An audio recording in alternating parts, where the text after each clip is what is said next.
We all have that one video game that got us into gaming in the first place, and for me it was Pokemon Yellow, which led me to play more RPGs than other genres since it's what was most familiar to me at the time. Now that I have experienced numerous games, I recognise that Pokemon Yellow may not have been the best introduction to video games I could have had. Now Majora T brings up F-Zero GX as the game he would recommend to someone as their first game, and as much as I would love to introduce someone to F-Zero GX, I think that a more well-rounded experience would be better suited as someone's first game. And F-Zero GX is a very focused experience. F-Zero GX is certainly something people should experience at some point, but as their first game, I feel that it would cause them to become frustrated due to the game's difficulty. That and F-Zero GX isn't really a representation of gaming as a whole, rather it is a representation of greatness, what video games should be. However, I recognise that realistically speaking, F-Zero GX isn't the most practical game to start out with. It would set the player's expectations too high, and I think that could have negative influence on people in the long run. My recommendation for someone new to gaming would be a game that's easy to pick up and play, and offers a broad range of variety in its gameplay systems. Now, as someone who's played games for years, I tend to prefer focused games because I know what I want in a game. Someone who is new to gaming will not, and because of this I would recommend Castlevania Symphony of the Night, a game that combines elements of platformers, role-playing games, and figuring out where to go games. No, I'm not calling it exploration, I'm not calling it action-adventure. You know what type of game I speak of. The Zelda kind of game, or the Metroid kind of game, where you spend half an hour trying to figure out where to go because the games are super cryptic, or you do what I do and bring up a guide that tells you what to do. The thing is that Castlevania Symphony of the Night offers a bit of everything. There's so much to do in this game, and it's kind of overwhelming in a good way.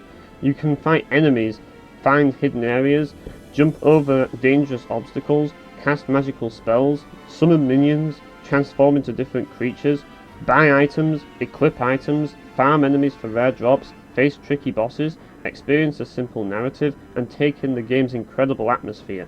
Castlevania Symphony of the Night teaches people that video games are more than just silly little time killers like Candy Crush. Many video games are an experience in the same way that a film or a book can offer, but take a completely different approach in how they deliver this experience.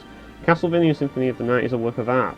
It's a game that features a gorgeous soundtrack composed by Majora, gorgeous locations, and brings about an atmosphere that you can only truly experience in a game. Unlike films and books, you are in direct control of Alucard as you navigate through a haunted yet grandiose castle at your own pace, and you are free to go wherever you please, so long as you have the required item to reach each area. Because of this, you can tackle certain areas in different orders should you please.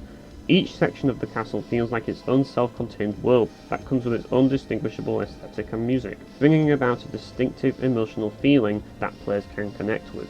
The sense of urgency that you get when you start up the game and walk up to Dracula's castle as Victor with that sick metal track is followed with an equally urgent sounding track when you approach the castle as Alucard, albeit a bit catchier and relaxed. Later on you reach areas where you are blown away with an awe-inspiring track, giving the castle a greater sense of scale. It is at this point when you realise that there is more to this castle than you initially thought. It's not just a giant death trap dungeon created by Dracula, it's an architectural utopia that one could only dream of inhabiting. Castlevania is grandiose and carries a strong feeling of regality that clashes with the darker, more haunted vibes that you come to expect from such a game. Going from Super Castlevania 4 to Castlevania Symphony of the Night felt shocking in that regard. I think that for someone's first game, it shouldn't focus entirely on horror, and Castlevania Symphony of the Night is more than just a horror setting. It offers a bit of everything. With each new location comes something new, and you can't wait to see where you're going to end up next.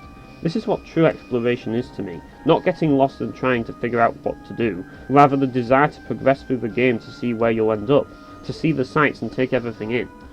Castlevania Symphony of the Night made me feel like a tourist, traversing through dangerous locations and overcoming tough adversaries in order to bear witness to the artistic spectacle that is brought about by the game's levels, to be there and experience it firsthand.